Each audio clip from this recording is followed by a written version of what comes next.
मोक्ष का मार्ग एक होता है और उसमें बहुत सारी चीज़ें मिली हैं, तब एक मार्ग होता है। सम्यक दर्शनम, सम्यक ज्ञानम, सम्यक चारित्रम इति, ये तीन वैसी व्याख्याएं की जाती हैं। इसमें 4 शब्द हैं। सम्यक एक शब्द है, दर्शन, ज्ञान और चारित्र ये 3 शब्द हैं। वैसे देखा जाए समीचीनता के साथ दर्शन, ज्ञान, चारित्र इन तीनों की समष्टि का नाम मोक्ष मार्ग होता है। दर्शन, ज्ञान, चारित्र इन तीनों के बीच में ज्ञान को रखा है। ज्ञान की समीचीनता सम्यक दर्शन के ऊपर आधारित है, इसलिए उसके उपरांत उसको रखा। चारित्र केवल ज्ञान तक पहुँचने वाला है, पहुँचाने वाला है, इसके बाद उसको रखा है। समीचीनता से ही ज्ञान में, सम्यक दर्शन से ही ज्ञान में समीचीनता आती है और चारित्र में भी समीचीनता आती है। ज्ञान यदि पूर्ण होता है तो चारित्र के बिना नहीं होता है, इसलिए उसको सपोर्ट सामने रखा, नेता के रूप में चारित्र को रखा। ज्ञान की पूर्णता चारित्र के बिना संभव नहीं, और ज्ञान में, चारित्र में समीचीनता सम्यक दर्शन के बिना संभव नहीं। बीच में ज्ञान रखा है, इसका अर्थ कुछ और निकल सकता है निकालने से। वह यह है, ज्ञान के बिना भी मार्ग हो सकता है,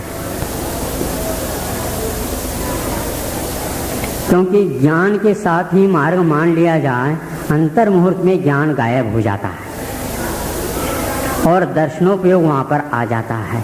यदि ज्ञान को मोक्ष मार्ग का एक अंग मान करके चलेंगे एकांत से, तो एक अंतर मुहूर्त में वो गायब होने वाला वस्तु, इसलिए वहाँ पर दर्शन भी चाहिए।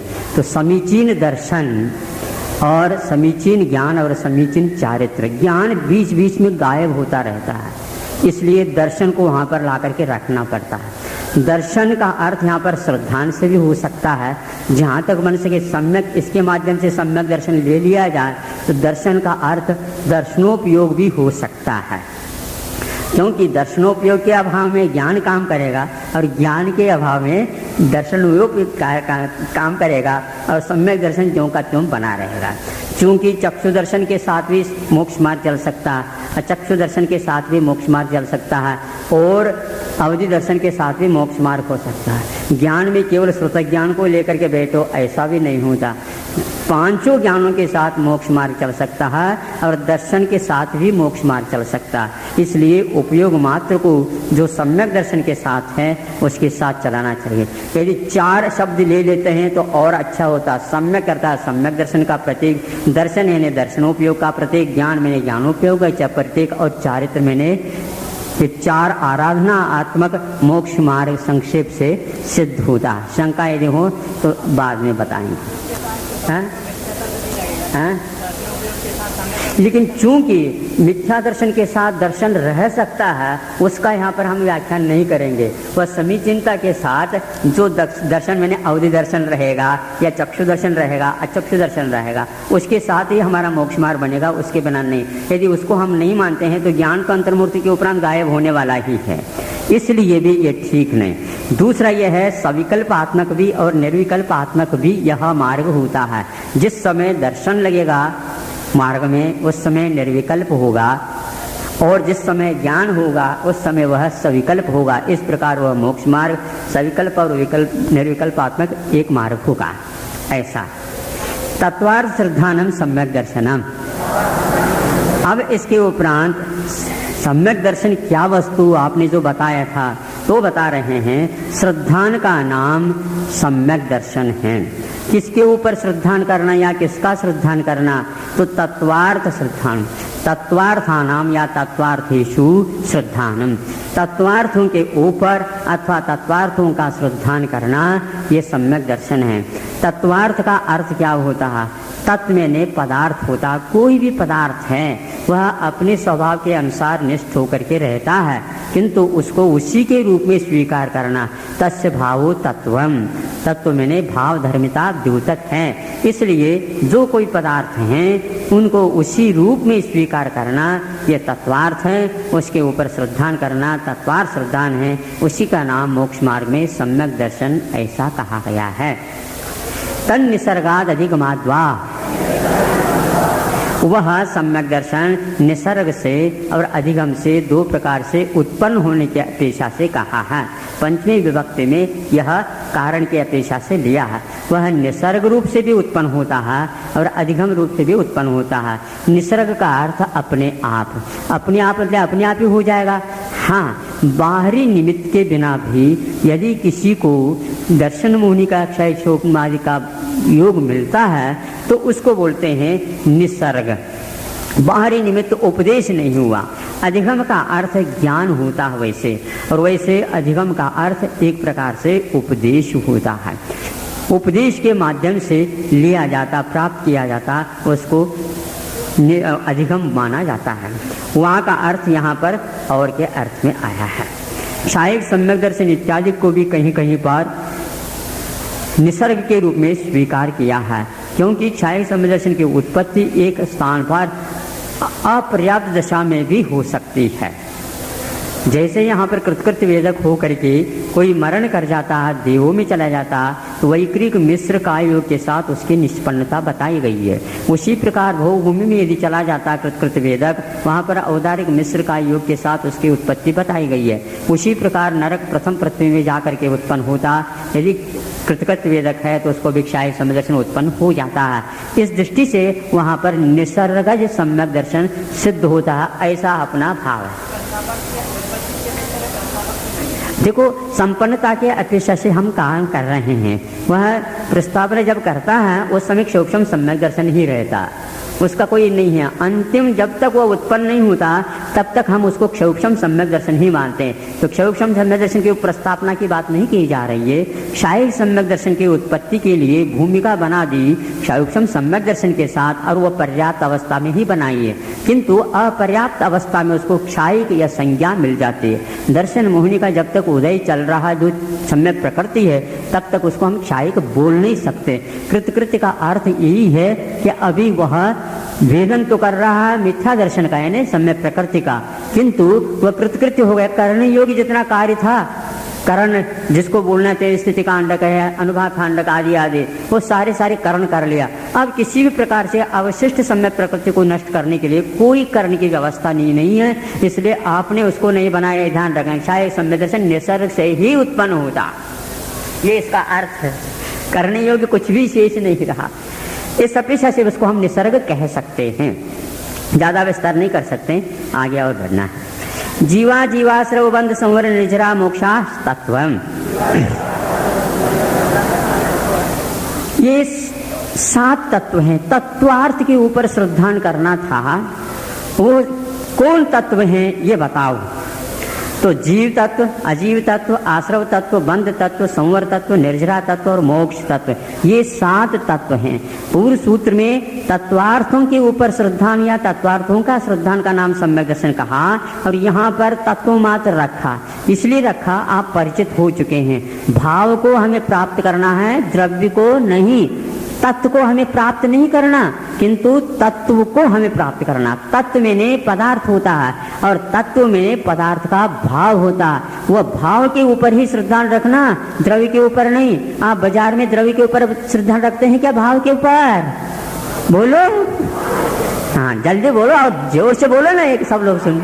महाराज द्रव्य के ऊपर नहीं, भाव के ऊपर डिपेंड रहता है। माल गोदाम भरा हुआ द्रव्य से, लेकिन भाव गिर गया, चले गए, सड़क पर आ गए, और माल बहुत कम था लेकिन भाव आसमान को छू गया। अरे ये तो खूब पर्सनैलिटी बढ़ जाती है, भावों के ऊपर घट जाती है, भावों के ऊपर। इसलिए यहाँ पर तत्व का अर्थ है। मोक्ष को अंत में रखा, क्योंकि मोक्ष जो है अंत में ही प्राप्त होता है, अभी पहले नहीं। किंतु जीव को ही होता है, इसलिए जीव को पहले रखा। जीव तत्व, जीव क्या है, कैसा है, इसके बारे में लक्षण के साथ अगले अध्याय में सब कुछ बता दिया जाएगा। अजीव तत्व, जीव और अजीव इन दोनों के संयोग होने से ही यह सारा खेल चल रहा है। इसलिए आश्रव तत्व इन दोनों के योग से आ जाता है। आश्रव का अर्थ आना नहीं होता, किंतु बनना होता है।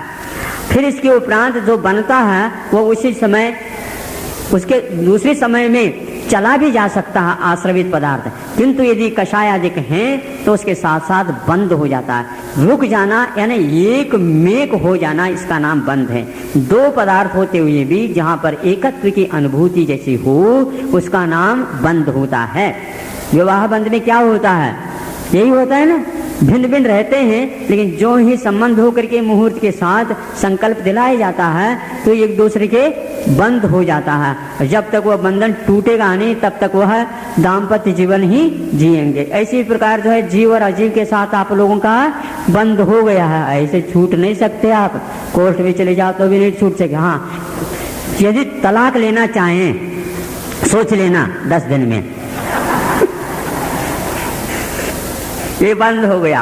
अब इसके उपरांत संवर है।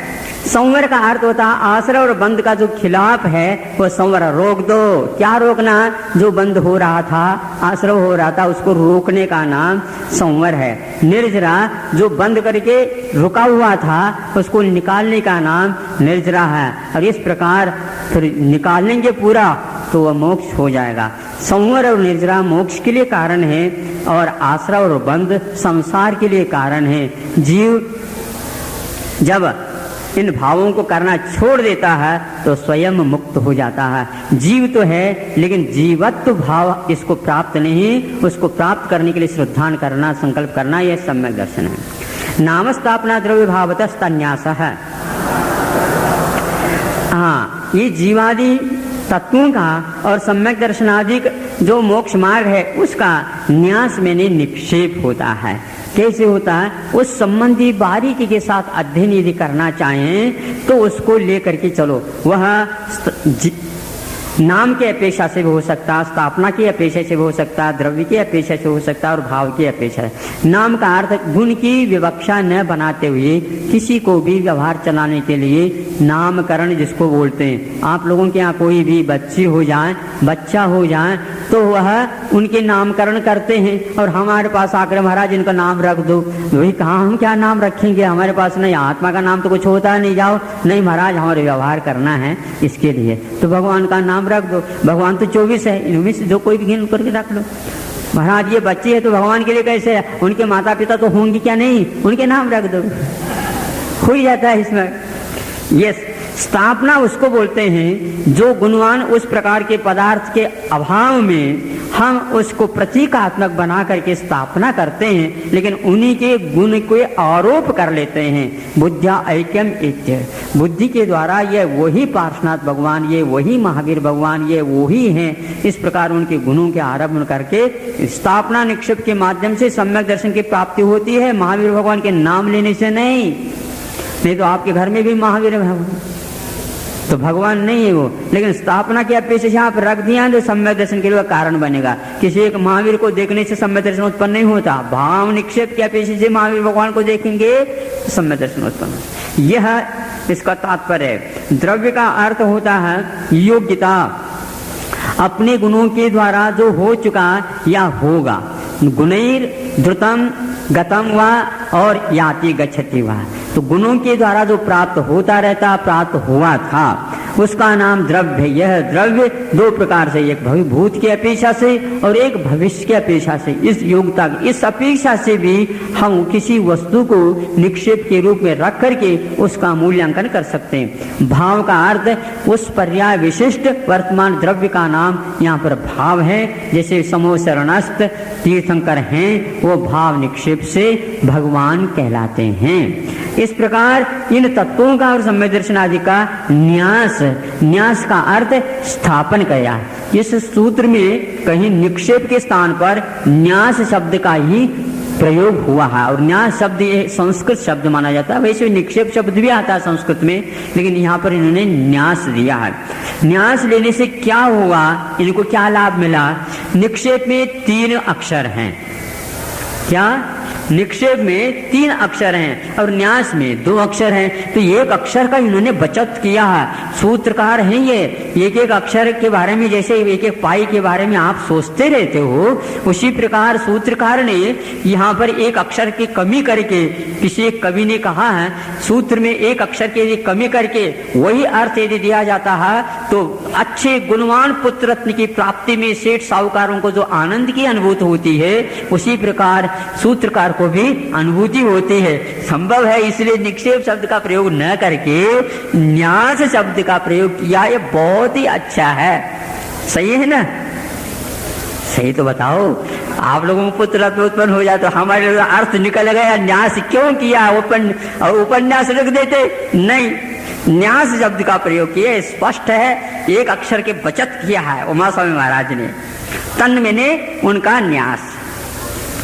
अब आ गया प्रमाण नयैरधिगमः, इन तत्वों का और पदार्थों का अथवा सम्यक दर्शन मोक्ष मार्ग का प्रमाण और नय के द्वारा अधिगम होता। निक्षेप अधिगम नहीं, अधिगम के लिए भूमिका का तैयार कर देते निक्षेप, और प्रमाण और नयों के द्वारा अधिगम होता है इन तत्वाधिकों का। अधिगम मैंने निर्णय, अधिगम मैंने निर्णय, वह प्रमाण के द्वारा और नयों के द्वारा होता है। बहुत अच्छी बात कही जा रही है, चारित्र के द्वारा तत्व का निर्णय नहीं होता है, उसी प्रकार सम्यक दर्शन के द्वारा तत्व का निर्णय नहीं होता है। सूत्रकार ने कह दिया तत्व के ऊपर श्रद्धान करना अलग वस्तु और तत्व का निर्णय करना अलग वस्तु। ये बात कह दी कि सम्यक दर्शन के बिना ज्ञान कभी भी निर्णायक नहीं होता, लेकिन निर्णायक जो होगा वह सम्यक दर्शन नहीं होगा। इससे क्या कहना चाह रहे हैं महाराज? हम ये कहना चाह रहे हैं ज्ञान और दर्शन को छोड़ करके निर्णायक और कोई भी नहीं होता, क्योंकि वह उपयोग की दशा है, किंतु श्रद्धान या सम्यक दर्शन जो है चेतनात्मक नहीं रहता है, इसलिए वह निर्णायक नहीं हो सकता। लेकिन ये बात है कि निर्णायक तभी बनता है जब उसके पास समीचीन सम्यक दर्शन आता है। इसलिए इन्होंने प्रमाण में भी सम्यक दर्शन को नहीं गिना और नयों में भी नहीं गिना। प्रमाण समग्र को ग्रहण करता है, इसका नाम प्रमाण है। नय जो है प्रमाण के द्वारा जो विषयीभूत पदार्थ है उसको एक अंश में स्वीकार करता है। अब ध्यान दीजिए, प्रमाण का विषय क्या होता है? एक सर्कल बोलते हैं, सर्कल है, क्या बोलते हैं? वर्तुल।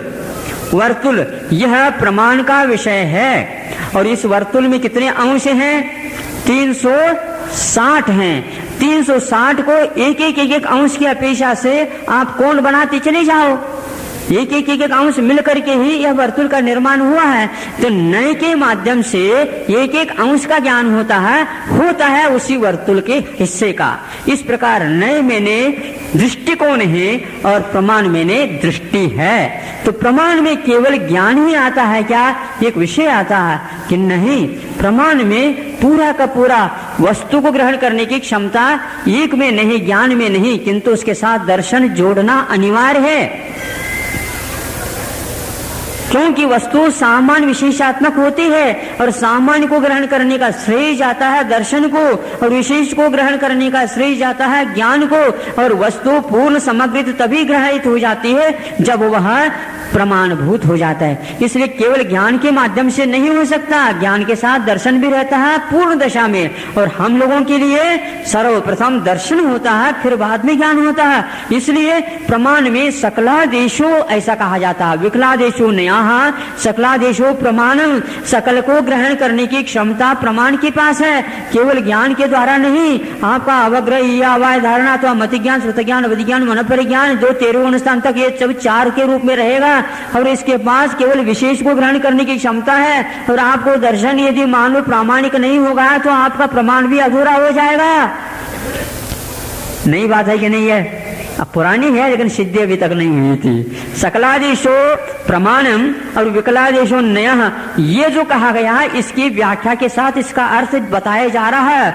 इसलिए प्रमाण दर्शन भी प्रमाण है, क्योंकि जिस वस्तु को जानना है उसको बॉर्डर के रूप में जाना जा रहा है, ये दर्शन का विषय है। अभी हमारे पास केवल ज्ञान है ही नहीं, इसलिए दर्शन के माध्यम से ही ज्ञान के लिए गति होती है। जैसे मति ज्ञान के बिना श्रुत ज्ञान उत्पन्न नहीं होता, उसी प्रकार अवग्रह के लिए दर्शन आवश्यक होता है। ज्ञान तभी निर्णायक हो सकता है, दर्शन उससे पहले पूर्व भूमिका बना करके देता है। जिसको भूमिका बनाने का श्रेय जाता है उसको आप प्रमाण नहीं कहो तो आप कैसे प्रमाणिक होंगे।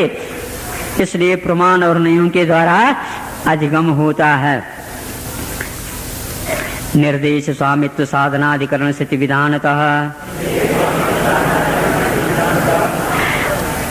जिस प्रकार प्रमाण और नयों के द्वारा अर्थ का निर्णय हो गया, उसी प्रकार निर्देश के द्वारा, स्वामित्व के द्वारा, साधन के द्वारा, अधिकरण के द्वारा, स्थिति के द्वारा और विधान के द्वारा भी यहाँ तत्व का ज्ञान निर्णय होता है। यह सूत्र का अर्थ है। निर्देश का अर्थ वस्तु स्वरूप अभिधानम कथनम वा, वस्तु के स्वरूप का कथन करने का नाम निर्देश है। स्वामित्व का मतलब अधिकारी आधिपत्य का सूचक है। साधन मैंने उत्पत्ति का साधन है। अधिकरण मैंने आधारभूत है। और स्थिति का अर्थ होता है वह एज की अपेक्षा से काल का परिमाण आ जाता है। विधान मैंने प्रकार, सम्यक दर्शन आदिकों का क्या क्या स्वरूप होता, क्या क्या साधन है, क्या क्या अधिकरण है, आदि आदि का वर्णन इसके माध्यम से हम कर सकते हैं। इसलिए इसको भी सूत्र में गिना है।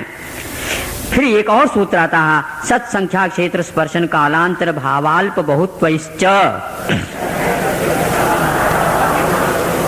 हाँ, सत के द्वारा भी, संख्या के द्वारा भी, क्षेत्र के द्वारा भी, स्पर्शन के द्वारा भी, काल के द्वारा भी और भाव के द्वारा, अल्पभूत के द्वारा भी इन सम्यक दर्शनादिकों का ज्ञान होता। सत मैंने अस्तित्व का प्रतीक सम्यक दर्शनादिक हैं। जो नहीं ही मानता है वह यह सूत्र ही खंडित हो जाएगा। कुछ लोग पुण्य और पाप को एक ही मान लेते हैं। सामान्य से कथन करना अलग है, किंतु वह एक ही मान लेना कि जो 7 तत्व बताए 6 तत्व मानने के लिए तैयार हो क्या आप? नहीं है ना। 9 पदार्थ हैं, उसमें 8 ही पदार्थ मानने के लिए तैयार है क्या आप? नहीं। यह महादोष होगा। जिसका अस्तित्व जिस रूप में है उसको उसी रूप में स्वीकार करना यह सत्य है। यह तत्व निर्णय में इसका बड़ा श्रेय जाता है। संख्या में कितनी संख्या में सम्यक दर्शन आदि मिल जाते हैं इसका वर्णन करता। क्षेत्र में वर्तमान काल, वर्तमान को लेकर के जिस स्थान पर रहता है उसका नाम क्षेत्र है। स्पर्शन का अर्थ त्रैकालिक जो वर्णन आता है उसका नाम स्पर्शन है। काल का अर्थ और वहां पर ऊपर में स्थिति का अर्थ एकार्थ वाचक जैसा है, लेकिन नहीं।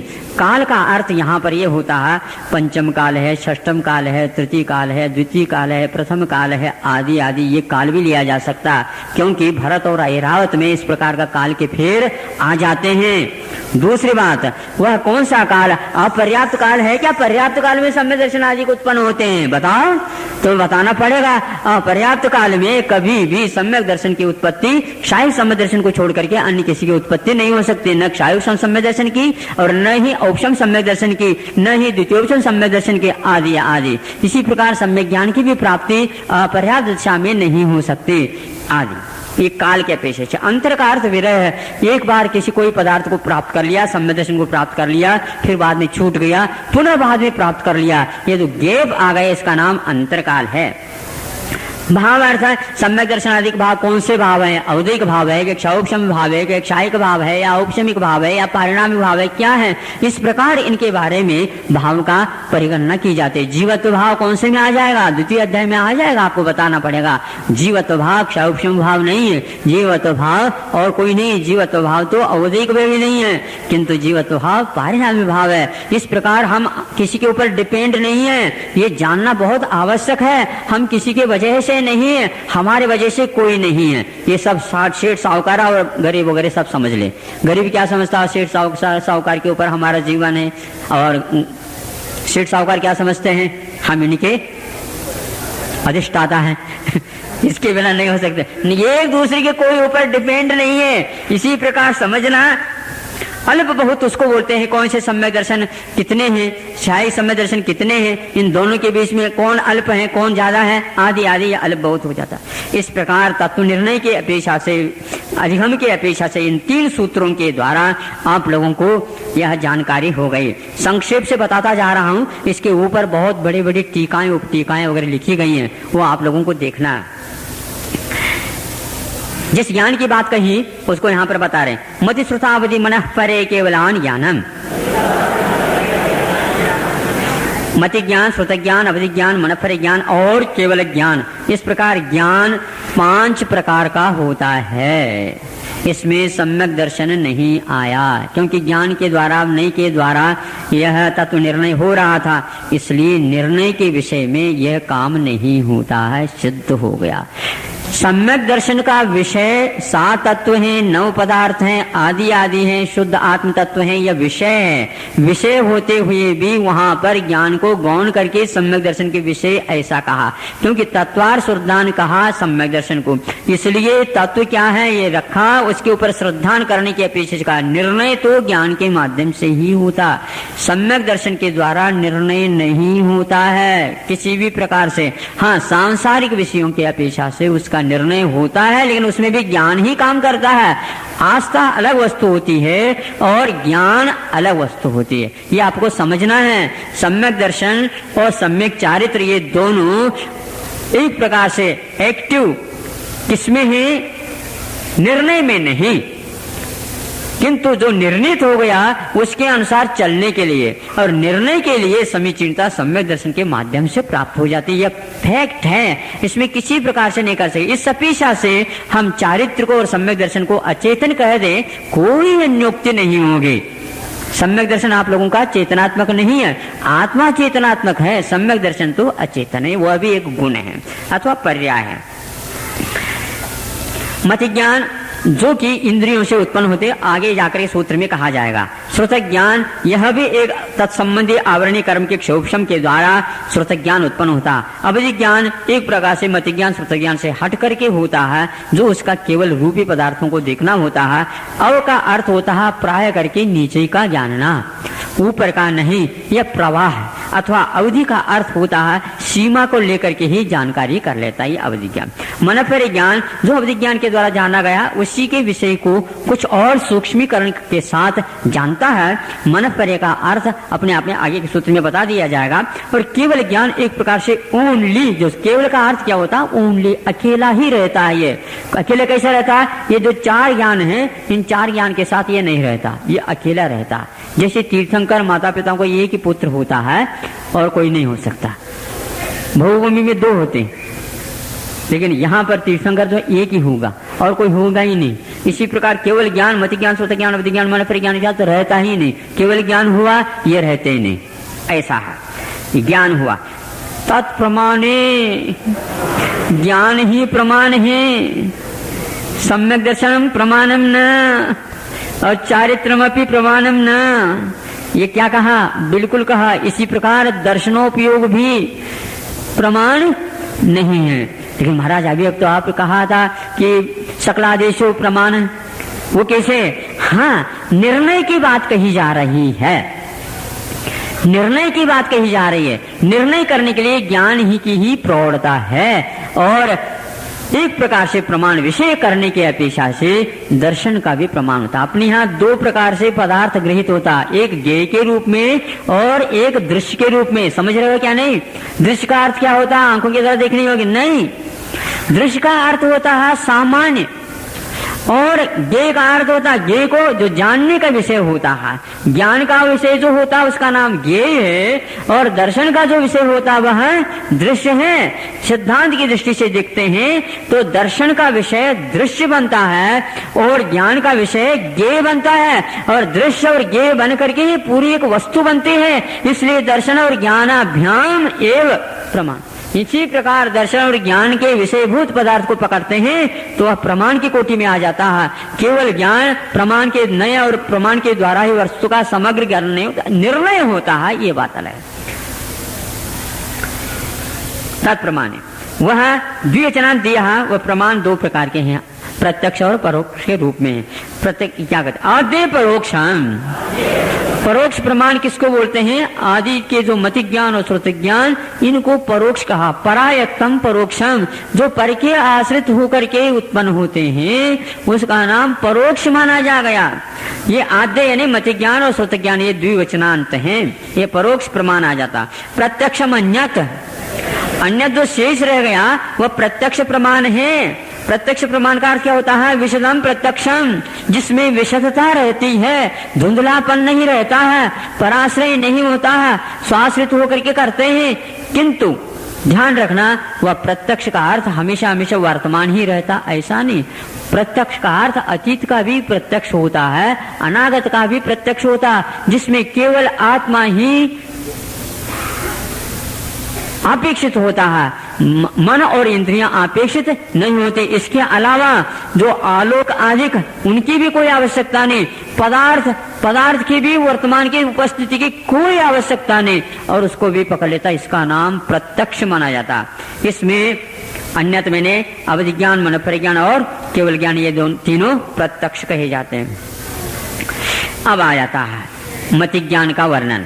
मति स्मृति संज्ञा चिंता विनिबोध इत्यनर्थांतरं।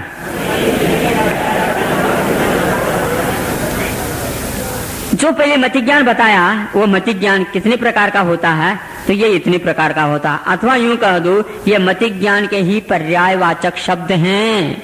इस सूत्र में कई लोग गाफिल हो जाते हैं।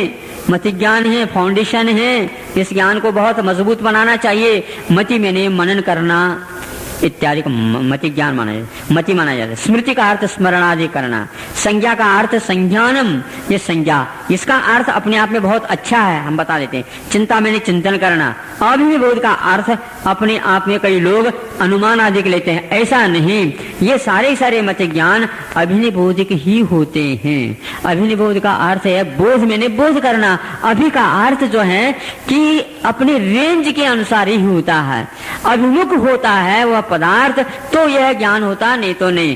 कान के लिए वह रेंज होता है, वह अभिमुख शब्द है तो उसको सुन सकता, नहीं तो नहीं।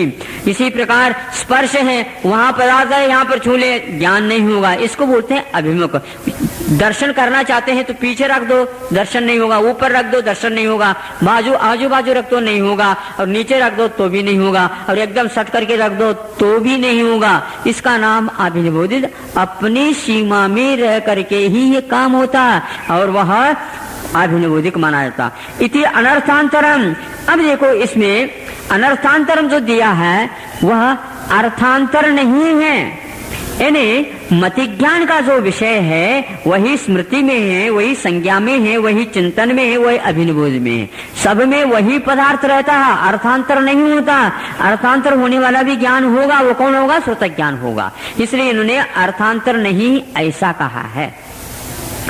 मति वर्तमान का ज्ञान करता है, स्मृति वर्तमान में होकर के भी अतीत का स्मरण में लाता है। नहीं समझो, वर्तमान में स्मृति है लेकिन अतीत की ओर वह ले जाता है। संज्ञा यह अतीत और वर्तमान दोनों का कराता है। क्या करा?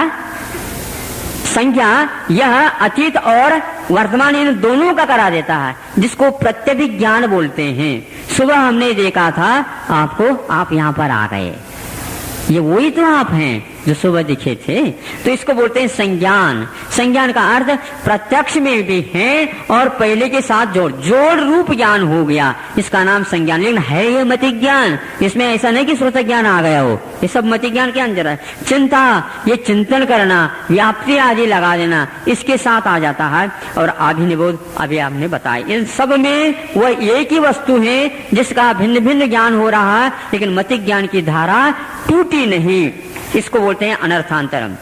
तदिंद्रिया निंद्रिया निमित्तम, वह मति ज्ञान इंद्रिय यानी 5 इंद्रियां, अनिंद्रिय यानी मन, ईशत इंद्रियम अनिंद्रियम, जो बाहर जैसे इंद्रिय है ऐसा वह इंद्रिय नहीं, इसलिए वह अनिंद्रिय। इनके निमित्त से मति ज्ञान उत्पन्न होता है।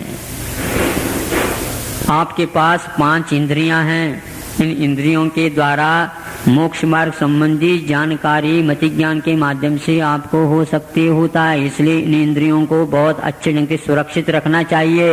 इसमें किसी भी प्रकार से बाधा आ गई तो आपका मोक्ष मार्ग जो 5 इंद्रियों के आधारित जो ज्ञान है वह नहीं हो पाएगा।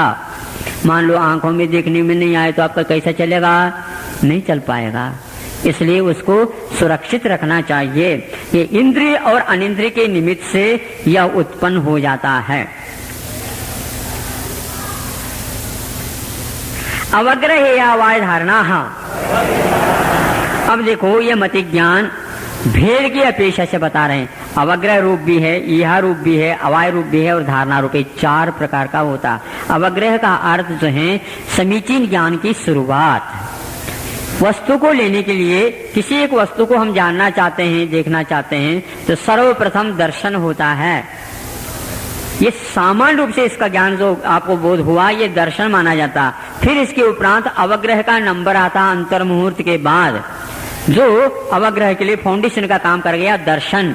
अब ज्ञान जो हो गया अवग्रह, ये पेंसिल है अथवा ये लंबा है, ये हुआ। अब लंबा जो हो गया ये अवग्रह ज्ञान हो गया। फिर इसके ये लंबा क्या है, इस प्रकार का जो आप लोगों की हलचली हो गई, भीतर जिज्ञासा वगैरह उत्पन्न हो गए, इसको बोलते हैं ईहा। लंबा तो कोई अवश्य है भाई, ये क्या है यह निर्णय नहीं हो पा रहा, लेकिन लंबा के बारे में कोई संशय नहीं। ये लंबा के ये कोई ना कोई है, लेकिन लंबाई क्या है इसके बारे में ज्ञान परिश्रमरत है। इसको नाम था ईहा। हाँ ये पेंसिल है। इसको हुआ अवाय। फिर इसके उपरांत कालांतर में भी इस निर्णय का विस्मरण नहीं होना, उस रूप कारण का नाम धारणा है। फिर इसके उपरांत कालांतर में पूछा गया ये क्या है, स्मृति हुआ है। किसकी हुआ है, जो आपने निर्णय लिया था धारणा की थी उसकी हो गए। इस ढंग से यह अवग्रह या अवाय और धारणा के रूप में आप लोगों की धारणा तो बहुत तगड़ी है संसार की दशा से, किंतु अपने आत्मा के बारे में कुछ नहीं आता महाराज। अवग्रह भी नहीं है, आप है कि भी नहीं, आप कहो तो हाँ, नहीं कहे तो ना। ऐसा ही हुआ है हमारे ऊपर थोप करके आप रह रहे। अवग्रह या अवाय धारणा है। अब इसके भेद, अवग्रह या धारणा के भेद भी बता रहे। बहुविध क्षिप्रा निश्रुता नुक्त ध्रुवानाम सेतरानाम। ये चारों जो हैं इन पदार्थों के होते हैं, बहुत के, बहुविध के, क्षिप्र के और अनिश्रुत के, अनुत के और ध्रुव के, ये ज्ञान हो जाते हैं अवग्रह या अवाय धारणा। सेतरा नाम का अर्थ कि एक के या दो के, एक विध के या 2 विध के, क्षिप्र मैंने इसका विपरीत, अक्षिप्र मैंने विलंब से, अनिश्च मैंने निश्चित के, अनुत मैंने उक्त के, ध्रुव के विपरीत अध्रुव के। इस प्रकार ये 12 प्रकार का हो जाता है अवग्रह या अवाय धारणा। ये सारे जो बहुविध अधिक हैं ये किसके हैं, तो अर्थस्य। अर्थ का अर्थ क्या होता है, ये पदार्थ के होते हैं। जो नहीं है उसके बारे में कोई जानकारी नहीं होती। जो ज्ञेय और दृश्य के रूप में नहीं है उसमें हमारा दर्शन और ज्ञान दोनों काम नहीं कर सकते। नहीं केवल ज्ञान का काम हो सकता, क्योंकि जो है ही नहीं उसको कोई भी नहीं जान सकता। हो करके मिट जाए तो उसको जाना जा सकता, देखा जा सकता, लेकिन जो हो है ही नहीं उसका कोई भी बोध नहीं हो सकता। इसलिए अर्थस्य का अर्थ ये सामान्य अर्थ हुआ, और विशेष अर्थ यह है ये व्यक्त पदार्थ के होते हैं। इस अपेक्षा से इसका कथन किया गया है।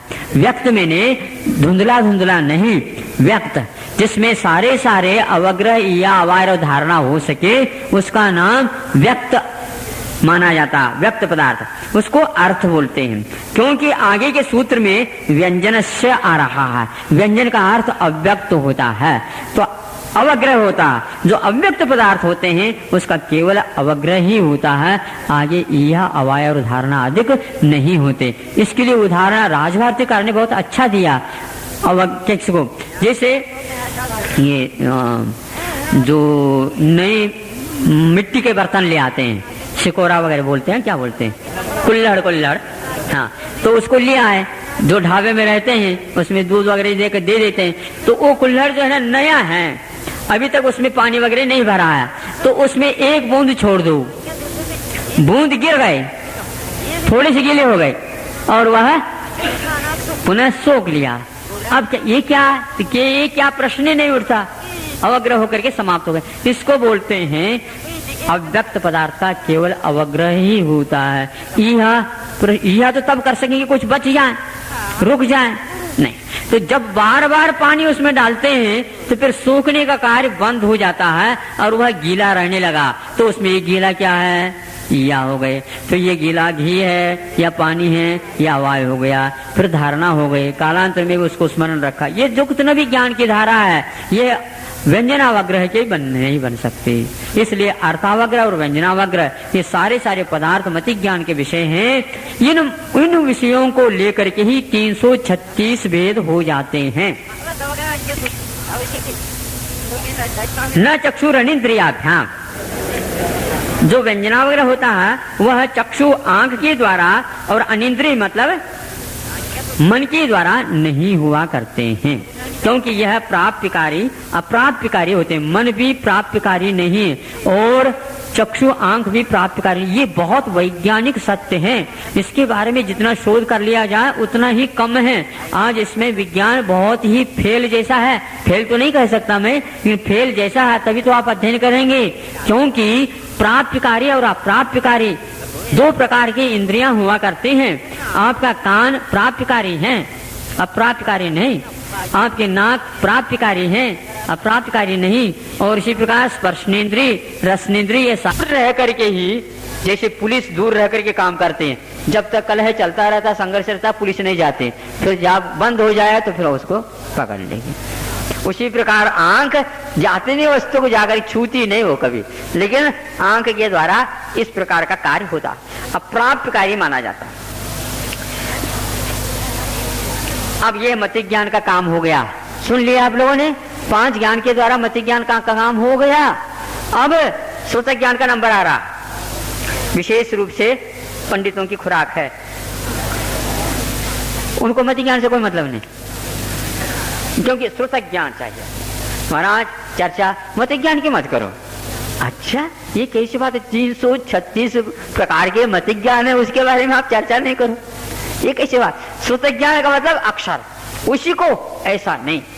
सुनो अब, श्रुतम मति पूर्वम द्वि अनेक द्वादश भेदम, द्वनेक द्वादश भेदम। श्रुत ज्ञान मति पूर्वक होता है, इसलिए मति ज्ञान क्या है इसको अच्छे ढंग से समझ ले। पूर्व का अर्थ क्या होता है? पूर्व का अर्थ कहीं कहीं पर लोग प्रत्यय में कारण के रूप में ले लेते हैं। पूर्व का अर्थ होता है कि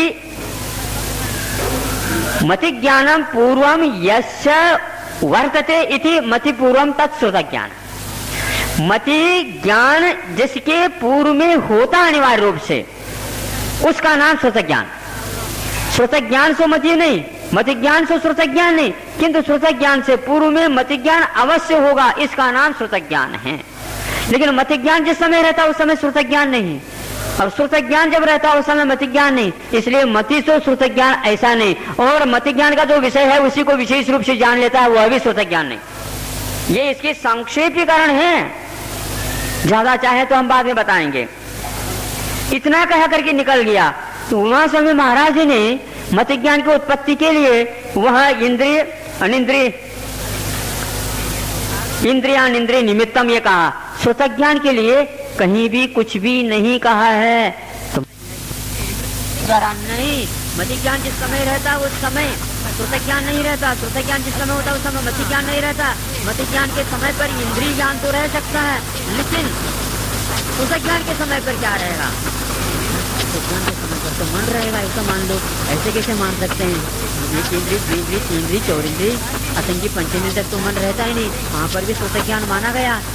कैसे मानोगे? नहीं मान सकते। हाँ, मन के माध्यम से उत्पन्न तो हो सकता है, मन के माध्यम से तो मति ज्ञान भी उत्पन्न हो सकता है। क्या श्रुत ज्ञान ही अकेले थोड़े होता? हाँ, मन का विषय श्रुत हो सकता है। मन का विषय श्रुत होना अलग है और मन का विषय जो है श्रुत ज्ञान होना अलग है। पहले तो मन के द्वारा श्रुत मैंने जो भगवान ने बताया वाणी के रूप में, वो श्रुत का विषय बन सकता, लेकिन वह स्मृति के रूप में पहले आएगा, फिर बाद में उसके अर्थांतर का ज्ञान मन के द्वारा श्रुत ज्ञान के रूप में होगा। इसीलिए इंद्रिय ज्ञान तो श्रुत ज्ञान है ही नहीं, ऐसे पक्का नोट कर लेना। पृथक ज्ञान इंद्रिय ज्ञान तो है ही नहीं। फिर हाँ परोक्ष तो है, परोक्ष नहीं तो किसी ने कहा हाँ परोक्ष कोई बाधा नहीं, इसमें कोई बाधा नहीं, लेकिन इंद्रिय के द्वारा उत्पन्न हो जाता है, ये ग्राउंड है। इंद्रिय के द्वारा तो वह उत्पन्न नहीं होता, क्योंकि इंद्रिय के द्वारा जो कुछ भी उत्पन्न होगा, स्पर्श होगा, रस होगा, गंध होगा और रूप होगा और कर्णेंद्रिय के द्वारा साउंड ध्वनि शब्द, बस इसके अलावा कुछ नहीं। ये इंद्रिय ज्ञान का विषय हो गया। श्रुत ज्ञान का ये क्या विषय, डायरेक्ट है ही नहीं, वह है और उपाधि के रूप में इस प्रकार उसका होता है। इसलिए मति ज्ञान का जो विषय बना उसके आश्रय लेकर के अर्थांतर का ज्ञान श्रुत ज्ञान के ऊपर डिपेंड हो जाता है। वह एक इंद्रिय के पास भी है, वह मन के बिना है। इस प्रकार इंद्रिय के द्वारा उत्पन्न होता। हाँ इतना अवश्य है, श्रुत ज्ञान की उत्पत्ति में आलोक उपाध्याय आदि का भी सहारा लिया जाता, लेकिन जिस समय आलोक का सहारा ले लिया उस समय भी मति ज्ञान रहता है, ध्यान रखना। ये मति ज्ञान के द्वारा मति ज्ञानात्मक हो गया। ये आलोक मैंने रूप हो गया, रूप हो गया, नेत्रेंद्र का विषय हो गया, ये श्रुत ज्ञान का विषय है ही नहीं। अभी बाद में इसको लेकर के इसमें अच्छा बुरा इष्ट अनिष्ट कल्पना जो कुछ भी है ये श्रुत ज्ञान के ऊपर डिपेंड है। हे और उपाधि के बारे में इष्टानिष्ट कल्पना के विषय में श्रुत ज्ञान का हाथ है, मति ज्ञान का जैसा नहीं है। ये इसका राउंड है। और भी चर्चा करना चाहें तो हम आगे बाद में बताएंगे। इतना ही आप द्वि अनेक द्वादश वेदाम, द्वि मैंने दो प्रकार का है वह श्रुत ज्ञान, अंग और अंग बाह्य। अंग बाह्य जो होता है वह अनेक प्रकार का होता है, और द्वादश यानी जो अंगात्मक होता है वह 12 प्रकार का होता है। द्वि अनेक द्वादश वेदम। पहले अंग बाह्य नहीं लिखना, अंग प्रविष्ट फिर बाद में अंग बाह्य, या हाँ ऐसे रखना चाहिए, क्योंकि पहले अनेक रखा शब्द फिर बाद में द्वादश रखा। द्वादश के लिए अंग प्रविष्ट बाद में रखना चाहिए, अंग बाह्य पहले रखना चाहिए, क्योंकि इस सूत्र की व्याख्या इसी के अनुसार समाप्त किया जाएगा। तो अंग बाह्य को पहले रख देंगे तो वह अनेक के लिए नियुक्त हो जाएगा। अंग प्रविष्ट जो है वह द्वादश के लिए सिद्ध हो जाएगा। अंग बाह्य अंग प्रविष्ट, अंग प्रविष्ट और अंग बाह्य ऐसा है। इसमें दो जो शब्द लिया है उसमें द्रव्य श्रुत और भाव श्रुत भी लिया जा सकता है, क्योंकि केवल श्रुत अक्षरात्मक ही होता है ऐसा नहीं, किंतु भाव श्रुतात्मक भी होता है। भाव श्रुत ज्ञान जो होता है वह अक्षर श्रुत ज्ञान के साथ ही होता है, ऐसा नियामक नहीं, क्योंकि मति ज्ञान के साथ श्रुत ज्ञान की व्याप्ति तो है, लेकिन भाव श्रुत ज्ञान की व्याप्ति है, द्रव्य श्रुत ज्ञान की व्याप्ति है भी और नहीं भी है, ऐसा ले लेना चाहिए। क्योंकि सम्यक दर्शन होने के उपरांत भी जिन्वानी के जो अक्षर ज्ञान है उसका हो भी सकता और नहीं भी हो सकता, उसका क्षयोक्षम हो भी सकता और नहीं भी हो सकता। इसके बिना भी भाव श्रुत ज्ञान के द्वारा हमारा काम चल सकता है, ऐसा कहने का तात्पर्य है। भाव प्रत्ययोग देव नारकाना, ये श्रुत ज्ञान का विषय हो गया। अब अवधि ज्ञान जो तीसरे नंबर में आ जाता है वह देव और नारकियों को होता है भव प्रत्ययात्मक। ये सूत्र भी बहुत अच्छा है। भव प्रत्यय का अर्थ होता है भव ही जिसमें कारण है, भव ही जिसमें कारण है। मुख्य रूप से भीतर तो क्षय क्षोभ आदि जो होते हैं वो तो होता ही है, लेकिन भव के निमित्त से नियम रूप से अवधि ज्ञानावरण का क्षयोक्षम हो जाता है, इसलिए उसको भव प्रत्यय ऐसा कहा। यहाँ से कोई भी मान लो देव होता है अथवा नारकी होता, यहाँ सम्यक दर्शन था, वहाँ पर जाते ही उसको सम्यक ज्ञान रूप अवधि ज्ञान हो जाएगा। मान लो लेकर के नहीं गया है अवधि ज्ञान को, अवधि ज्ञान है भी नहीं, वहाँ पर जाने के उपरांत को अवधि भले ही हो लेकिन वह अवश्य होता है। इसी प्रकार नरक की बात है, जिसको बोलते हैं भव प्रत्यय। भव प्रत्यय के द्वारा अनिवार्य रूप से वहाँ जो कुछ भी है वह हो जाता है। मिथ्या दर्शन के साथ हो तो को अवधि हो जाएगा, सम्यक दर्शन के साथ हो तो अवधि हो जाएगी। देव और नारकियों की यह बात है। भव प्रत्यय एक दूसरा अर्थ में भी आता है, वह मनुष्य के लिए आता है अथवा मनुष्य के लिए ही आता है। उसको दूसरे स्थान पर हम बता देंगे। क्षयोक्षम निमित्त षड विकल्प शेषानाम। शेष मैंने मनुष्य और तिर्यंचों के लिए जो अवधि ज्ञान होता है वह भव प्रत्ययात्मक नहीं होता है, किंतु क्षयोक्षम आत्मक होता है। तो षड विकल्प मैंने 6 प्रकार का होता है। क्षयोक्षम निमित्त का क्यों कहा?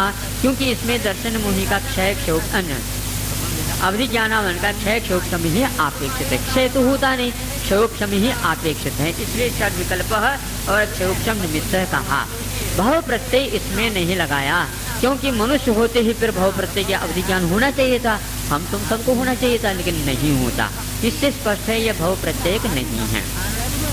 एक तीर्थंकरों के बारे में नेमिचंद सिद्धांत चक्रवर्ती गौमठ सार में उल्लेख करते हैं कि तीर्थंकरों के लिए भव प्रत्यय अवधि ज्ञान होता है। अब तीर्थंकर कोई भव है क्या? मनुष्य भव है और देव में तो है ही नहीं, तो तीर्थंकर प्रकृति को भव प्रत्यय क्यों कहा? इसके बारे में विचार करने से कई लोगों ने ये कह दिया कि वो अनुगामी लेकर के आते हैं, तो अनुगामी लेकर के आ जाते तो बाहुबली वगैरह भरत भी आए थे, सरवार सिद्धि से आए थे, उनको भी हम भव प्रत्यय कह दें। ये कुछ अव्याप्ति दोष से युक्त परिभाषा लग जाती है। उसके बारे में हमारा चिंतन ये है कि भव प्रत्यय का अर्थ जिस प्रकार देव और नारकियों में भव यानी देवायु और नरकायु को उदय या जन्म होते ही हो जाता है, उसी प्रकार तीर्थंकर प्रकृति को हम भव प्रत्यय के रूप में स्वीकार कर लें।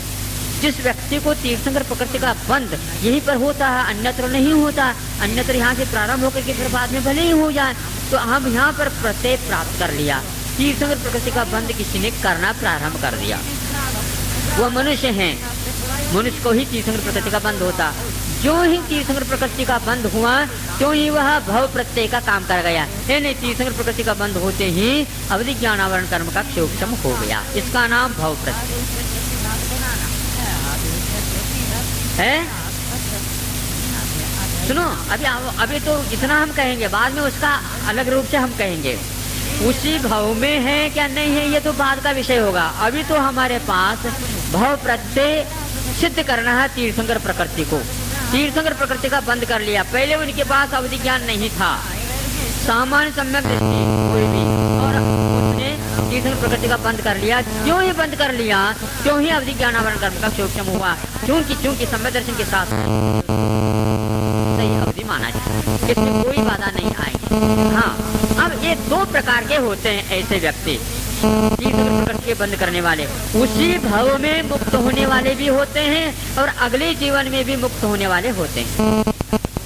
अगले जीवन में मुक्त होने वाले हैं तो जब तक वह अगला जीवन नहीं बनेगा कहाँ जाएगा? या तो नरक जाएगा अथवा मुक्ति का मतलब देवदी जाएगा, वहाँ पर लेकर के जाएगा। जब तक वह प्रत्यय बनता रहेगा तब तक वह अवधि ज्ञानावरण का क्षयोक्षम उसका बात बना रहेगा, ये निश्चित है। वहां से आएंगे उस समय तो लेकर के आएंगे तो हम उनके लिए हैं, लेकिन तीर्थंकर प्रकृति का बंद यहाँ पर कर लिया तो जो ही बंद कर लिया तो ही भव प्रत्यय का वह काम करेगा। यहाँ पर लेकर के गए, उसमें क्या बात हो गई? यहाँ से लेकर गए, क्यों नहीं घटित होगा? क्यों नहीं बना जाएगा? उस अपेक्षा से भव प्रत्यय को सुन लो, मिथ्या दशा में तो छूट जाएगा, उस समय तीर्थंकर प्रकृति का बंध भी छूट जाएगा। लगाना बिगाना महाराज बुद्धि के ऊपर आधारित है। जैसे चक्रवर्ती नहीं लगाया तो नहीं ऐसा क्या, ऐसा अलग अर्थ निकलता। उसके पास अवधि ज्ञानावरण कर्म का क्षयोक्षम हुआ क्या नहीं, ये प्रश्न है। तीर्थंकर प्रकृति के जो ही बंद हो जाता है निमित्त सिद्धांत कहते हैं वह भव प्रत्यय का काम करेगा, उसका क्षयोक्षम होगा। 6 वगैरह तो वहाँ उसके भेद हो गए। सुनो, क्षयोक्षम निमित्त के लिए हम बता रहे हैं, भव के लिए नहीं बता रहे हैं, लेकिन एक्सेप्शन ये बताया जा रहा है। आप सुनिए, एक्सेप्शन ये बताया जा रहा है तीर्थंकर प्रकृति को हम भव प्रत्यय मानेंगे, यानी भव प्रत्यय जैसे देवायु भव प्रत्यय है अवधि ज्ञानावरण क्षयोक्षम के लिए, नरकायु भी क्षयोक्षम के कारण। उसी प्रकार तीर्थंकर प्रकृति का बंद हुआ ही नहीं, चालू हो गया अवधि ज्ञान का क्षयोक्षम, ये इसका अर्थ है। और ये बिल्कुल फिट बैठ जाता है, इसके कोई भी विरोध नहीं आता। आप दूसरे कोई भी युक्ति देंगे तो निश्चित रूप से विरोध आएगा, विरोध आप दीजिए, बहुत अच्छा होगा, स्वाद है आपका चलेगा।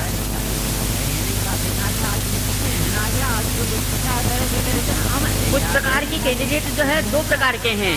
उसी भाव में 5 कल्याण को प्राप्त किए वाले भी हो सकते हैं और नहीं भी होते हैं। विदेह में 2-3 कल्याण से भी पार हो जाते हैं, उनका कहाँ पर हम लगाएंगे, इसके लिए कहा जा रहा।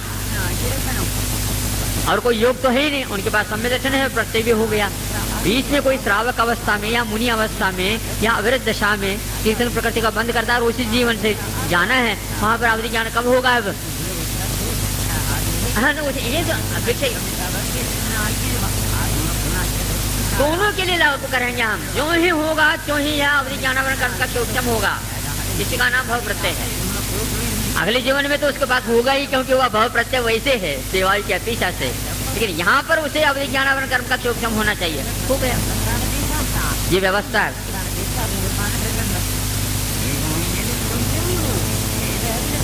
क्षोक्षम ये 6 प्रकार का होता, अनुगामी, अनुगामी, धीमान, वर्धमान, अवस्थित और अनवस्थित, ये 6 प्रकार के होते हैं। परमावधि और सर्वावधि भी अवधि ज्ञान के अंतर्गत ही आ जाते हैं। परमावधि और सर्वावधि यह तत्व मोक्षगामी जीव के लिए कहा जाता है। अब मनःपर्य ज्ञान का काम है। रुजु विपुलमति मनःपर्य, मनःपर्य यहाँ पर पुल्लिंग रखा, ज्ञान नहीं रखा। मन को लेकर के ही इसकी उत्पत्ति मुख्य रूप से होती है, इसलिए इसको मनःपर्य कहा है। अथवा यूं कहना चाहिए यह पदार्थ के साथ डायरेक्ट संबंध नहीं रखता, इसलिए भी इसको मन के माध्यम से ही होता है, इसलिए यह मनःपर्य ज्ञान कहा है। वस्तु को ये डायरेक्ट छूता नहीं, मुख्य इसका डायरेक्ट छूने वाला भी होता है, लेकिन यह इस विशेष अवधि ज्ञान की अपेक्षा से इसकी विशेषता मानी जाती है। ये 2 प्रकार का होता है, रुजुमति और विपुलमति की। रुजु का अर्थ होता है सीधा साधा जो जानता है मनःपर्य ज्ञान, उसको रुजुमति बोलते हैं। विपुलमति का अर्थ सीधा साधा भी और टेढ़ा मेढ़ा भी। ये क्रॉस क्वेश्चन भी कर लें, प्राइमरी वगैरह भी क्रॉस क्वेश्चन कर लेंगे तो समझ में नहीं आएगा उनको, लेकिन आप लोगों को समझ में आ जाता। तो विपुलमति प्रौढ़ता को लेकर के चलता है, किंतु तत्संबंधी क्षोक्षम होना अनिवार्य है। इसमें भी क्षोक्षम लगाना आवश्यक है। मनःपर्य जो है ना, यह पुल्लिंग लगाने का ये कारण और है, क्षोक्षम निमित्त अयमपि मनःपर्यय, ये इसका अर्थ है। इसलिए मनःपर्य ज्ञानम न करके वह क्षोक्षम निमित्त है या पुल्लिंग विशेषण है। 6 प्रकार का तो नहीं है, लेकिन इसमें मनःपर्य ज्ञान के लिए मनःपर्य ज्ञानावरणीय कर्म के क्षोक्षम के निमित्त को लेकर के होता है, ये इसका अर्थ निकला जाए। और वह 2 प्रकार का होता है, विपुलमति और रुजुमति। अब इन दोनों में तुलना की जाती है। विशुद्ध प्रतिपादाभ्याम तद विशेष, विशुद्धि की अपेक्षा से और अप्रतिपाद की अपेक्षा से रुजुमति और विपुलमति में एक विशेषता है। रुजुमति विशुद्धि में कमजोर हैं, यानी आत्मनः प्रसाद है तदावरण क्षोक्षमात्, आत्मा के उस संबंधी कर्म के क्षोक्षम से आत्मा में कुछ प्रसाद गुण की अभिव्यक्ति हो जाती है, उस समय मनःपर्य ज्ञान उत्पन्न होता है। रुजुमति के पास भी प्रसाद गुण उत्पन्न होता है, लेकिन वह इस प्रकार विशुद्धि नहीं है जिस प्रकार विशुद्धि विपुलमति के पास है। और अप्रतिपाद एक रुजुमति का प्रतिपाद हो जाता है। रुजुमति मनःपर्य ज्ञान वाला कि चारित्र को अंगीकार करके जो विकास हो जाता कर जाता है, पुनः नीचे आ जाता है। चारित्र का अभाव नहीं होता, लेकिन जो विकास हुआ था उस विकास का पुनः क्षीणता आ जाती है। यथाचार चारित्र को छू करके आ जाता है, यथाचार चारित्र छूट जाता है। ऐसे टीकाकारों ने अर्थ निकाला। और इसी प्रकार कौन सा और ज्ञान, सूक्ष्म सांप्राय नाम चारित्र भी उसे प्राप्त हुआ था। ये 2 चारित्र प्राप्त हो करके छूट सकते हैं उसके, किंतु विपुलमति के लिए यह नहीं छूट सकते हैं। इनका विकास होने के उपरांत वह चारित्र नहीं छूटता।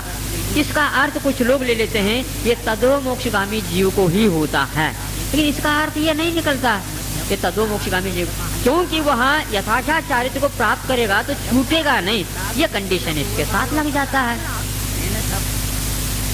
अन्य आचार्य की बात नहीं, यहाँ पर तत्वार्थ सूत्र सुन रहे हैं आप। तत्वार्थ सूत्र और उसके टीका के अनुसार कहीं भी यह उसी भव में मुक्त होता ऐसा नहीं लिखा। इसलिए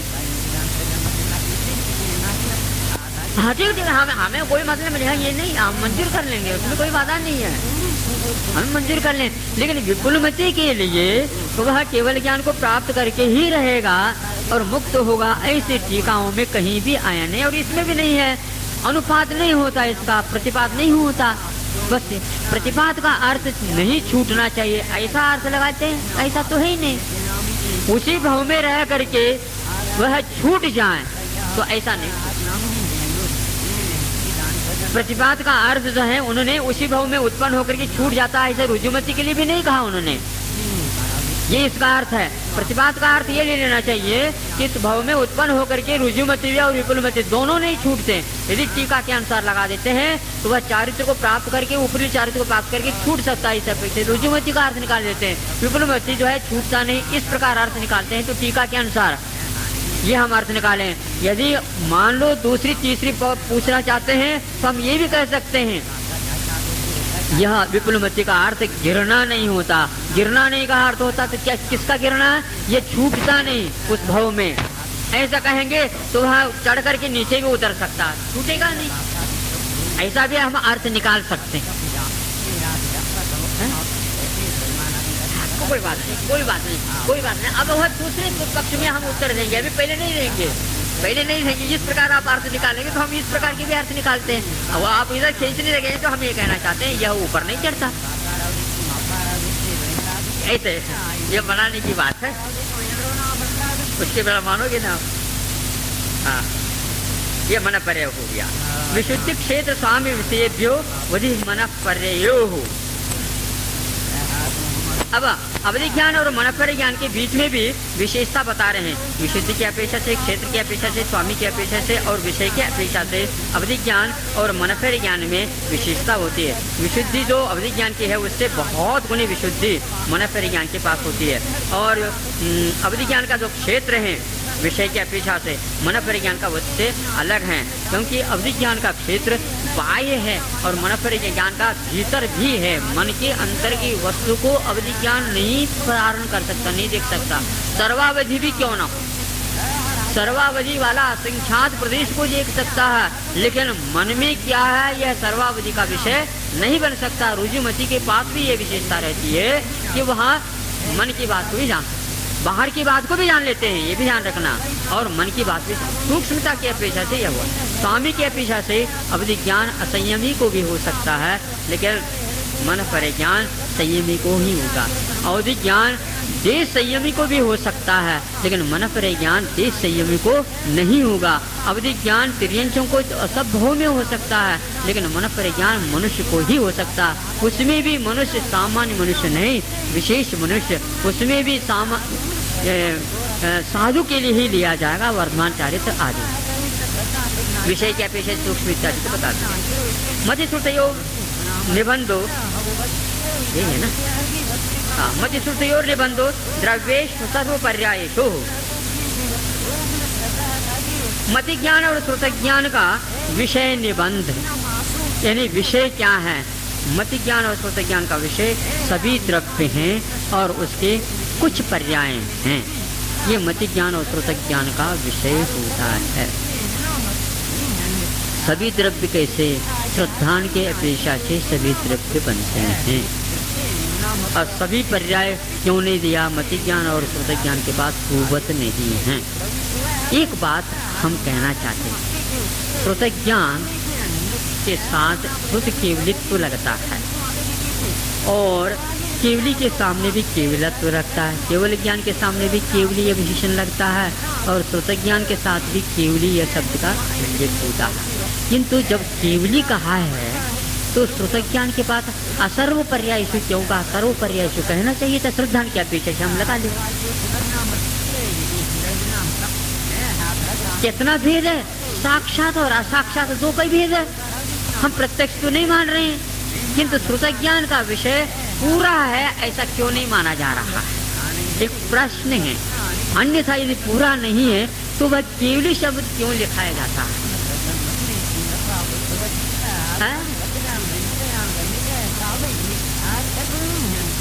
हम ये कहना चाह रहे हैं साक्षात और असाक्षात के अलावा कोई अंतर नहीं है, ये कहा गया है। सर्व पर्यायों में उसका श्रद्धान है। जो केवली भगवान ने जाना है वह बिल्कुल मान्य है, ये श्रद्धान हो गया हमारे पास। इसलिए असर्व पर्याय क्यों क्या? असर्व पर्यायों का श्रद्धान है, सर्व पर्यायों का नहीं है, ऐसा है। कुछ पर्यायों के ऊपर हमारा श्रद्धान है और सभी पर्यायों के ऊपर हमारा श्रद्धान नहीं, ऐसा है।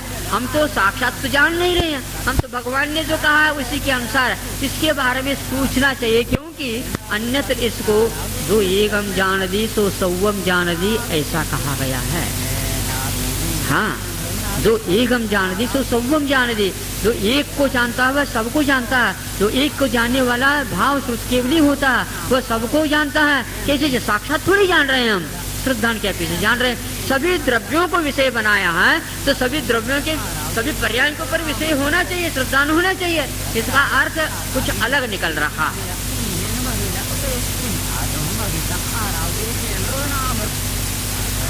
देखो, अध्यात्म से नहीं, सिद्धांत ग्रंथों में भी श्रुति केवली का वर्णन आता है और उसके सारे के सारे अविभागी प्रतिच्छेद, जो सर्वघाती अविभागी प्रतिच्छेदों का उदयाभावी क्षय होता है, उसी प्रकार मति ज्ञान को भी मति केवली कह सकते हैं, क्योंकि श्रुति केवली के लिए मति ज्ञान का भी पूर्ण होना अनिवार्य है। उसके बिना वह नहीं हो सकता, क्योंकि श्रुतत्व तो पूर्ण हो गया और उसके लिए मति पूर्वम ये विशेषण खंडित हो जाएगा, क्योंकि मति पूर्व होगा, पूर्ण होगा तो ही वह श्रुत पूर्ण होगा, अन्यथा तो नहीं होगा, क्योंकि इसको कारण के रूप में स्वीकारा है। इसलिए कुछ बातें ऐसी हैं इस सूत्र के विषय में और चिंतन करना अपेक्षित है। विद्वान लोग 10 दिन तो कम से कम फुर्सत में है, चिंतन करें। मति केवली का अर्थ ये होता है कि मति ज्ञानावर कर्म का भी क्षोभ पूर्ण होगा, तभी वह श्रुति केवली भी बनेगा, नहीं तो नहीं बनेगा, क्योंकि दोनों के अविभाज्य प्रतिच्छेदों के बारे में पूर्णता बताई गई है। वह श्रुति केवलित तो हो जाता है तो मति केवलित भी होना चाहिए। इसमें कमी हो तो उसमें अधिक कैसा जान सकता है, क्योंकि मति पूर्वकम ये कहा, ये अपने क्षोभ जानेगा, लेकिन पूर्व में मति ज्ञान होगा, उसके लिए से केवली लगाया जा रहा है, ये अधूरा नहीं रह सकता, ऐसा है। ये व्याप्ति है उसके साथ, आदि परोक्षम इसके साथ भी व्याप्ति है, आगे जाकर के इसके साथ भी व्याप्ति जुड़ेगी। 10 दिन तो कम से कम चिंतन करो। मति श्रुति और निबंधो द्रव्य सर्व पर्यायेषु, ये सब नोट तो कर लो कम से कम, नई चीज है। रूपिष्पदे है, अवधि ज्ञान का विषय प्रवेश क्या है? रूपिषु, अवधि ज्ञान का विषय रूपी ही मात्र है, अरूपी नहीं। इसी प्रकार मनपरि ज्ञान का भी विषय रूपी ही है, अरूपी नहीं। इसलिए मोक्ष मार्ग में ये अमूर्त द्रव्य को तो ये जान ही नहीं सकेंगे, इनका कुछ नहीं हो सकता। इसलिए ये दोनों ज्ञान नहीं भी होते हैं तो चल जाता है मोक्ष मार्ग। रूपिषु, यह जो बहुवचनार्थ दिया है इससे सिद्ध होता है अवधि ज्ञान इकाई एक अणु को नहीं जानता, ऐसा इसमें सिद्ध हो जाता है। अन्यत्र सिद्धांत ग्रंथों में अवधि ज्ञान के विषय को, सर्वावधि का विषय को परमाणु घोषित किया है, जबकि इस टीका का इसके ऊपर लिखी हुई टीकाओं में कोई भी वह ध्वनि नहीं निकलती, बल्कि यूं कहा गया सर्वावधि का जो विषय बना उसके अनंतवा भाग मनपरे ज्ञान जो रुजुमति है उसका है, और उसका अनंतवा भाग विपुलमति में बताया गया तदनंत भाग्य मनपरे से सूत्र की व्याख्या के साथ। इससे ध्वनि निकलती है सर्वावधि का विषय परमाणु नहीं, ऐसा सिद्धांत तत्वार सूत्र और उसकी टीकाओं के आधार पर निकलता। किंतु गोमर सार आदि में यह विषय आता है।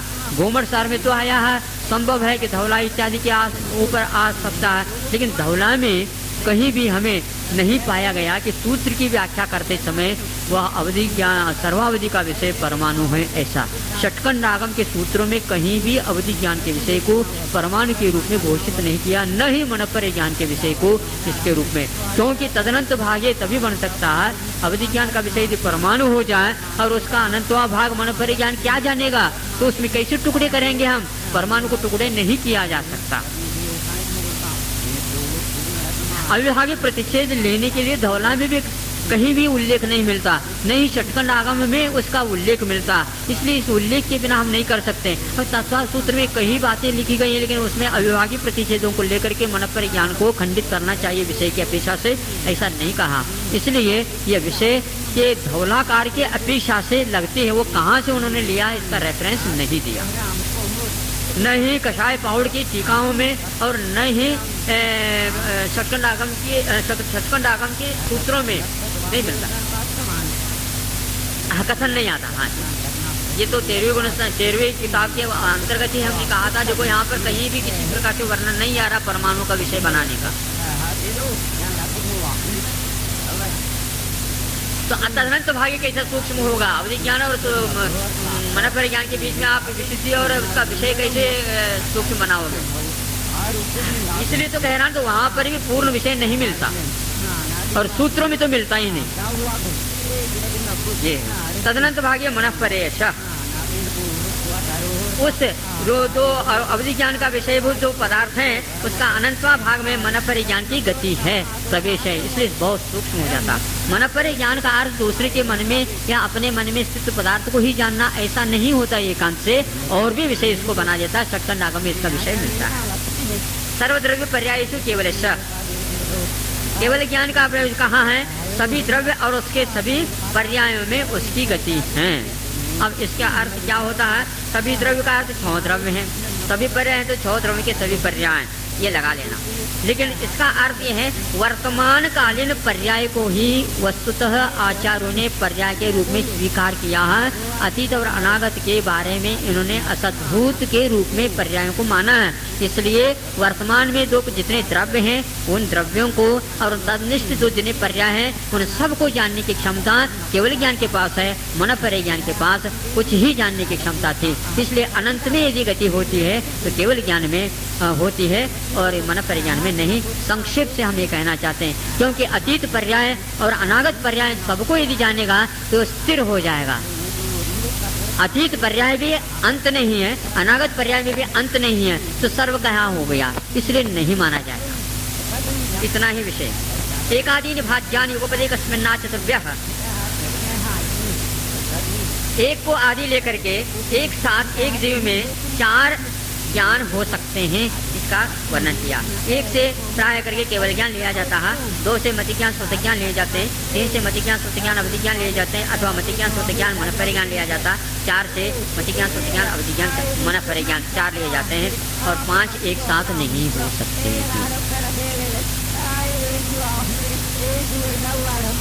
अब इसमें एक और लिया जा सकता, जिसको आत्मज्ञान हो जाता है उसको केवल ज्ञान में गिन ले, क्या मति ज्ञान गिन ले, श्रोत ज्ञान गिन ले, अवधि ज्ञान गिन ले, मन परिज्ञान, कौन से ज्ञान में गिन ले, होता है ना, वो भी एक का ज्ञान हो सकता है।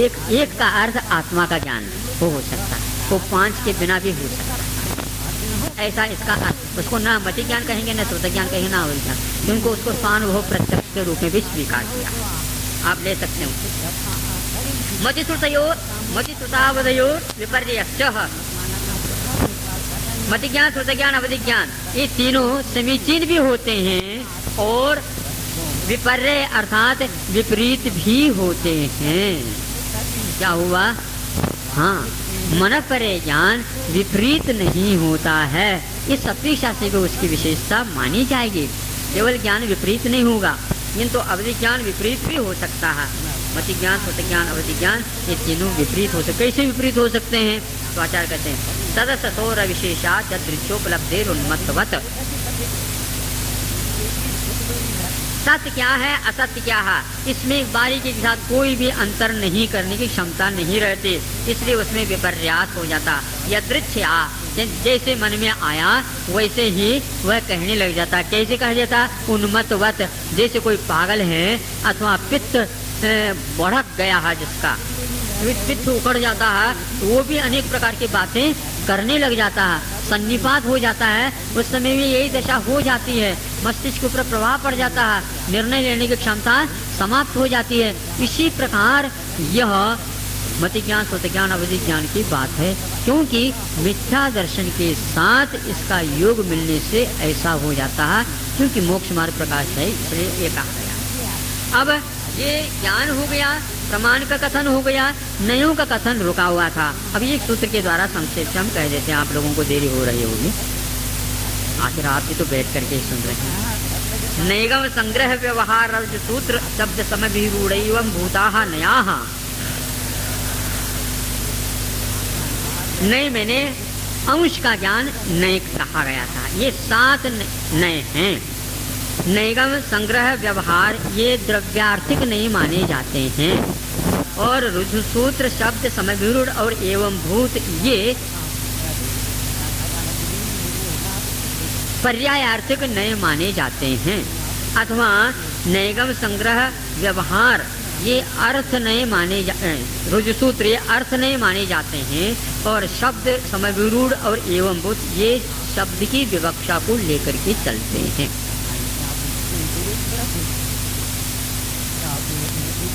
नैगम का अर्थ क्या होता है ये हम समझ लें।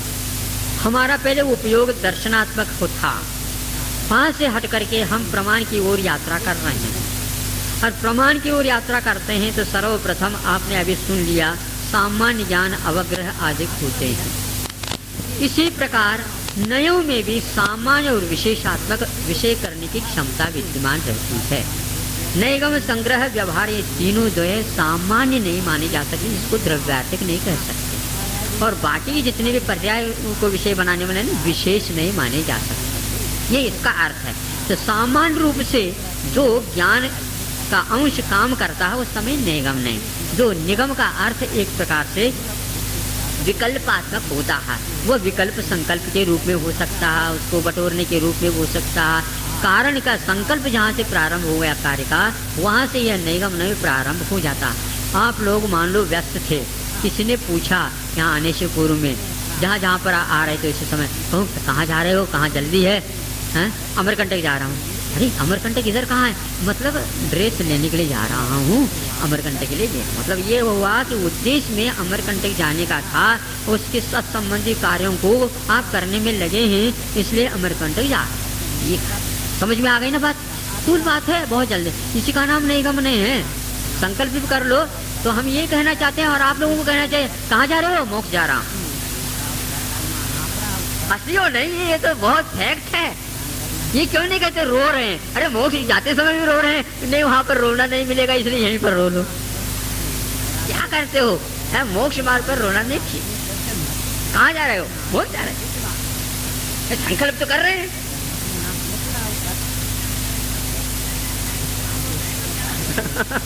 नहीं वो भी वो लाइन में बीच में आ जाता है, ऐसा कह दे। तो आया नैगम, ये सामान्य हो गया। अब नैगम के बाद थोड़े से और सूक्ष्म हो जाता है, यानी ये स्थूल तो मिट गए। संग्रह वह है, ये त्रैकालिक नहीं होता, तात्कालिक होता। तात्कालिक हो करके भी अनेक पदार्थ एक से जहाँ पर हो और उसको सबको ये नए संग्रहित कर लेता, जैसे अनेक मेकम च तदेव तत्।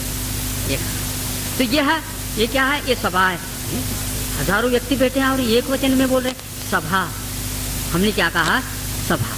सभा में तो एक ही वचन है। तो यह संग्रहण की अपेक्षा से सभी लोग श्रोतागण बैठे हैं, वक्ता भी बैठे हैं, उन सब को लेकर के ये सभा माना जाए। इसको बोलते हैं संग्रह नहीं।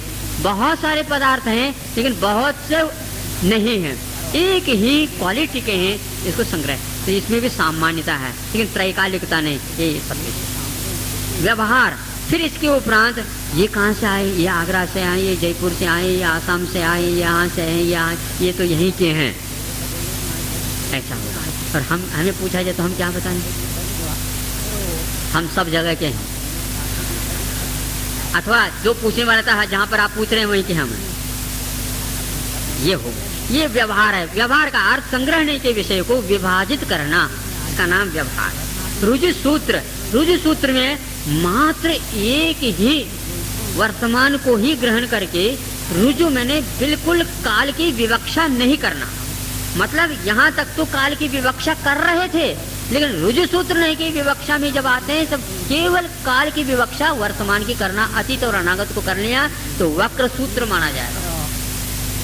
नयों में काल का भेद तब जब तक चलता है तब तक तो व्यवहार चलता है, और जो ही पर्यायार्थिक नय आ गया तो वह केवल वर्तमान काल को इसको रुज सूत्र बोलते हैं। रुज सूत्र नहीं की विवक्षा में वर्तमान ही गिना जाता, अतीत और अनागत नहीं। उस पर्याय में सूक्ष्मता और स्थूलता दो प्रकार के आ जाते हैं, एक अशुद्ध और एक शुद्ध, ऐसे भी आ जाते हैं, लेकिन वह फिर भी वर्तमान वह पर्याय जब तक नहीं छूटती तब तक ही विषय बना जाता। आप सूक्ष्म रुज सूत्र नहीं की अपेक्षा से आप मनुष्य हैं। शब्द नहीं किसको बोलते हैं? जहाँ पर हम अपने भावों की अभिव्यक्ति शब्दों के माध्यम से करने लग जाते हैं। सामान्य रूप से पर्यायवाची शब्द आदि आदि इससे कोई मतलब नहीं, शब्द का व्यवहार प्रारंभ कर देते हैं। आप कहाँ से आए हैं किसी ने पूछा, पूछने का भी शब्द के माध्यम से ही हुआ, भावाभिव्यक्ति हो गई, ये सूक्ष्म विषय हो गया। ये परोक्ष के लिए ही कथन किया जाता है। इसमें शब्द का व्यवहार जो ही हम करते हैं उसके माध्यम से अर्थ के अभिप्राय को समझते हैं, वह प्रत्यक्ष नहीं रहता है, वह केवल परोक्ष शब्द के ऊपर ही आधारित हो जाता है। इसलिए शब्दमय जो श्रुत ज्ञान है उसमें परोक्ष का ही कथन होता, साक्षात वस्तु का कथन नहीं हो सकता। समझने की बात है ये, इसमें देखने की बात नहीं, इसमें समझने की बात होती है। इसलिए यह शब्द ने कहा। अब शब्द ने से भी आगे समझ रूढ़ नहीं, इसमें क्या सूक्ष्मता आ जाती है? सूक्ष्मता यह आ जाती है, इसमें पर्यायवाची शब्दों के भी प्रयोग कर सकते हैं शब्द नहीं के साथ, किंतु समय विरूढ़ के साथ ऐसा नहीं किया जाएगा। जैसे मति ज्ञान कहने से मति ही, स्मृति ही, संज्ञा, चिंता, अभिनिबोध, ये सारे एकार्थवाचक हो, एकार्थवाचक मैंने मति ज्ञान का विषय का ही वचन कथन करते हैं, लेकिन